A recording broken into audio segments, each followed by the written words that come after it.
Claquer plusieurs millions dans un clip, c'est devenu quelque chose de banal. Gwen Stefani a déjà mis plus de 4 millions dans une seule vidéo, les groupes de K-pop comme Blackpink ou BTS dépassent les 800 000 $ par clip sans compter la promotion. Travis Scott, Doja Cat, The Weeknd multiplient les clips au rendu cinématographique parfois à plus d'1 million.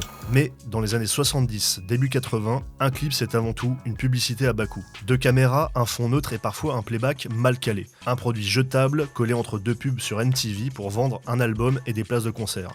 On mettait peu de budget pour un single récent et encore moins pour relancer un album. Et pourtant, c'est ce que Michael Jackson s'apprête à faire. Quand il lance l'album Thriller fin 82, c'est un triomphe. Il est le numéro 1 et il veut le rester. Mais après 37 semaines de règne, l'album glisse de la première place du Billboard. Détrôné d'abord par la bande originale de Flashdance, puis par Synchronicity du groupe The Police. L'ère Thriller semble alors toucher à sa fin. Et les producteurs de maisons de disques refusent catégoriquement d'investir dans un autre clip. Alors, que s'est-il passé? Pourquoi Michael Jackson a pris ce risque? Pourquoi vouloir réinventer un format que personne ne prenait au sérieux? Laissez-moi vous raconter comment Michael Jackson a redéfini à jamais le monde du clip et comment il a prouvé à l'industrie de la musique que l'on pouvait ressusciter un album entier. On est un soir de novembre 1983 et dans une salle de cinéma privée de Los Angeles, les projecteurs s'éteignent. Quelques privilégiés du show business ont pris place dans la petite salle de 500 sièges du Chris Theater. Diana Ross, Eddie Murphy, Prince, Warren Beatty, toute une belle brochette de stars est là pour découvrir le nouveau court-métrage de Michael Jackson. À l'écran, sur fond noir, un message en lettres blanches apparaît. En raison de mes fortes convictions personnelles, je tiens à souligner que ce film n'approuve en aucun cas une croyance en l'occultisme. Puis, silence. Une voix off inquiétante retentit, deux phares de voiture percent la nuit sur l'écran, devant ces spectateurs médusés commence alors un spectacle inédit. Ce soir-là, Michael Jackson dévoile Thriller, et plus rien ne sera jamais comme avant.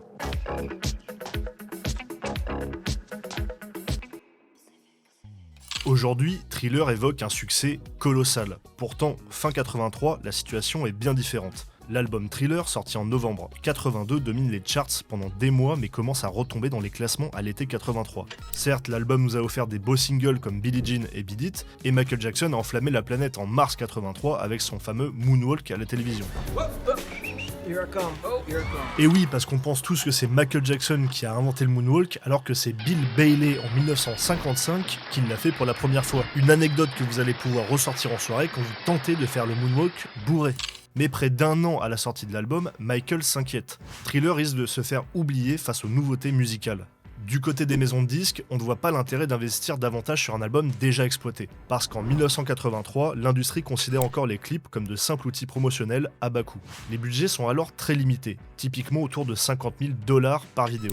Mais Michael, lui, il veut frapper un grand coup. Il veut relancer son album et prouver que le clip peut être un art à part entière, et non plus un produit dérivé. Pour donner vie à ce rêve, Michael Jackson contacte le réalisateur John Landis à l'été 83. Et Landis, lui, il est déjà célèbre pour des succès au cinéma comme The Blues Brothers et surtout pour son film Le Loup-garou de Londres. Ce dernier, mélange novateur de comédie et d'horreur, a fortement impressionné Michael par ses effets spéciaux révolutionnaires signés Rick Baker.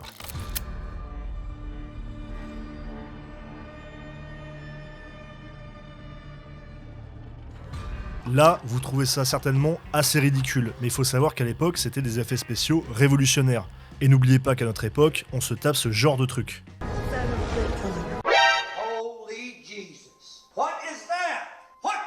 Séduit par l'idée de Michael, Landis accepte le projet, à la condition de réaliser un véritable court-métrage plutôt qu'un clip standard. En quelques semaines, Michael Jackson et John Landis coécrivent un scénario qui dépasse de loin les limites du vidéoclip conventionnel. L'approche est cinématographique, Landis apporte sa grammaire de réalisateur de films d'horreur, narration construite, effets spéciaux élaborés, ambiance de frissons mêlés d'humour noir, tandis que Michael apporte la musique et la danse, fusionnant deux médiums jusque-là assez cloisonnés. L'intrigue imaginée est un véritable film dans le film. C'est méta! Ce mot de merde! Ah, ça me brûle! L'histoire commence comme un classique du cinéma d'épouvante des années 50, avec Michael en jeune homme romantique qui, un soir de pleine lune, se transforme soudain en monstre lupin devant sa petite amie terrifiée, puis Landis brise le quatrième mur. Ce n'était qu'une projection sur un écran. Michael et sa petite amie, joués par le mannequin Ola Ray, regardent ce film dans une salle obscure. La suite bascule alors dans la réalité, façon années 80. Sortis du cinéma, Michael et Ola se retrouvent encerclés par une horde de zombies, ce qui lance la célèbre séquence de danse macabre.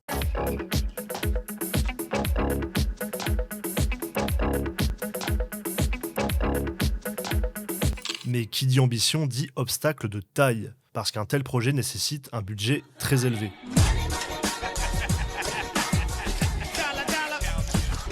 John Landis estime qu'il faut au minimum plusieurs centaines de milliers de dollars pour concrétiser cette vision. Initialement, un budget d'environ 900 000 dollars est évoqué, ce qui est totalement hors gabarit pour un clip. Même en rationalisant, le coût final plancher reste environ 500 000 dollars. Le label CBS Records refuse net d'avancer une telle somme. Pour les dirigeants, il est impensable de gaspiller autant d'argent pour une simple vidéo promotionnelle. D'autant que l'album Thriller a déjà bien vécu et que, selon eux, le public est passé à autre chose. Pourtant, Michael Jackson s'entête. Persuadé du potentiel du projet, il va imaginer un montage financier astucieux. L'idée, vendre le making-of du clip à des chaînes de télévision pour financer le tournage.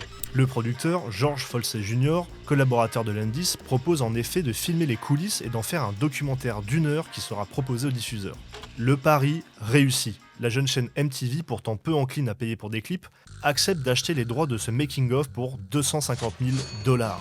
Bientôt rejointe par la chaîne câblée Showtime qui débourse 300 000 dollars. Epic Records finit par contribuer à hauteur de 100 000 dollars et Michael avance le reste de sa poche. Mais Michael Jackson ne s'arrête pas là. Il anticipe que les fans voudront revoir le film et ses coulisses encore et encore. Il décide donc de commercialiser le making-of en cassette VHS. Une idée révolutionnaire à l'époque où les vidéoclips ne sont diffusés qu'à la télévision. Et encore une fois, c'est un pari gagnant. Making Michael Jackson Thriller, la VHS combinant le clip et le documentaire se vend par palette entière. En quelques mois, plus d'1 million d'exemplaires sont écoulés, un chiffre record pour la vidéo musicale. Au total, la cassette puis son édition DVD s'écoulera à près de 9,5 millions d'unités dans le monde. Un record historique qui fait penser à des chiffres YouTube. Grâce à ce tour de passe-passe financier, le projet voit le jour et ouvre une nouvelle ère dans l'industrie musicale. Désormais, un clip ambitieux peut être financé et rentabilisé comme un véritable film. 1, 2, 3, go! Maintenant que le budget est là, il est temps de se retrousser les manches. Le tournage de Thriller a lieu en octobre 83 à Los Angeles. Il se déroule comme celui d'un film hollywoodien à part entière. John Landis choisit de tourner en 35 mm, le format pellicule de long métrage de cinéma assez classique. Concernant le maquillage et les effets spéciaux, et comme dit précédemment, ils sont confiés à Rick Baker, le maquilleur star qui avait conçu les célèbres transformations du Loup-garou de Londres, mais qui a aussi travaillé pour La planète des singes de Tim Burton et Men in Black. Baker crée pour le clip Thriller des prothèses et maquillages dignes de meilleurs films d'horreur de l'époque. La transformation de Michael en monstre mi-homme mi-félin requiert plusieurs heures de travail minutieux. Au total, Landis fera appel à 40 maquilleurs pour grimer Michael et les danseurs en cadavre ambulant. C'est la plus grande équipe de maquillage jamais réunie jusqu'alors. Parallèlement, le volet chorégraphique est préparé avec le plus grand soin. Michael Jackson fait appel à Michael Peters, chorégraphe avec qui il avait déjà collaboré sur Beat It, pour imaginer la grande danse des zombies. Pendant 10 jours, Jackson et Peters travaillent ensemble pour inventer une chorégraphie inédite, immédiatement identifiable, mélangeant la danse jazz-funk et des mouvements saccadés de morts-vivants. Michael Jackson s'implique corps et âme dans les répétitions, obsédé par la précision millimétrique de chaque pas. Et oui, n'est pas roi de la pop, qui veut. What a piece of work. Thriller, a long time coming. Et à minuit, le 2 décembre 1983, MTV diffuse Thriller pour la première fois à l'antenne. La chaîne musicale en a fait un véritable événement, annoncé à grand renfort de bande-annonce. L'audience ce soir-là est phénoménale, 10 fois supérieure à celle des programmes habituels de MTV. Devant le succès, la chaîne rediffuse le court-métrage en boucle plusieurs fois par jour. Aujourd'hui, ça peut nous paraître assez basique, mais à l'ère pré-internet, Thriller devient ainsi viral. Tout le monde veut voir et revoir ces 14 minutes de spectacle. Et l'impact sur l'album est lui fulgurant. On rapporte que le label Epic a expédié jusqu'à 1 million d'albums par semaine dans les semaines suivant la sortie du clip. En quelques mois supplémentaires, Thriller établit un record absolu. Un tel succès s'accompagne évidemment de quelques critiques et controverses. Du côté des groupes religieux conservateurs, le clip Thriller continue de susciter la méfiance malgré le disclaimer de Michael en introduction. Certains accusent la vidéo de glorifier l'occultisme et les forces démoniaques, ce qui pousse Michael Jackson à répéter publiquement qu'il n'a jamais eu l'intention de promouvoir le mal. D'ailleurs, il faut savoir que Michael Jackson était membre des Témoins de Jéhovah, et quelques semaines avant la sortie du clip, les aînés de sa congrégation le menacent même d'excommunication, jugeant le film démoniaque. Affolé, Michael demande à son avocat John Branca de détruire les négatifs du clip, et c'est l'équipe qui décide, pour le calmer, d'ajouter l'avertissement solennel du début du film. Et grâce à ce compromis, Michael évite l'exclusion de sa communauté tout en sortant son clip. Merci l'équipe technique.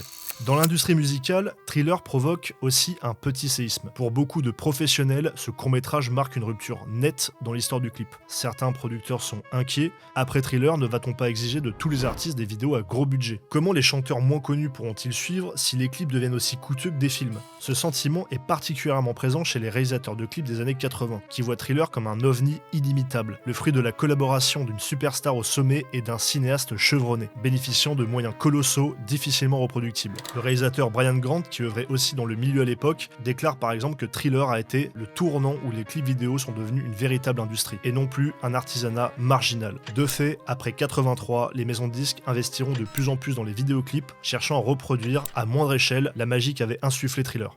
Mais alors, au fond, pourquoi Thriller reste-t-il aussi puissant et fédérateur des décennies après ? D'abord, il réalise la fusion de deux univers populaires que sont la musique pop et le cinéma d'horreur. En 1983, personne n'avait encore combiné ces deux genres de façon aussi aboutie. John Landis apporte au clip un véritable langage cinématographique, tandis que Michael Jackson y insuffle sa musique et sa danse hypnotique. Le résultat transcende le format du clip traditionnel pour atteindre la qualité d'un court-métrage hollywoodien. Un historien du milieu n'hésitera pas à comparer Thriller au monument du 7e art Citizen Kane. Thriller n'était pas seulement un clip musical de plus dans une grille TV de 83, c'était une déclaration d'ambition artistique. À partir de ce 2 décembre 1983, plus rien ne serait comme avant dans l'industrie du disque et du clip.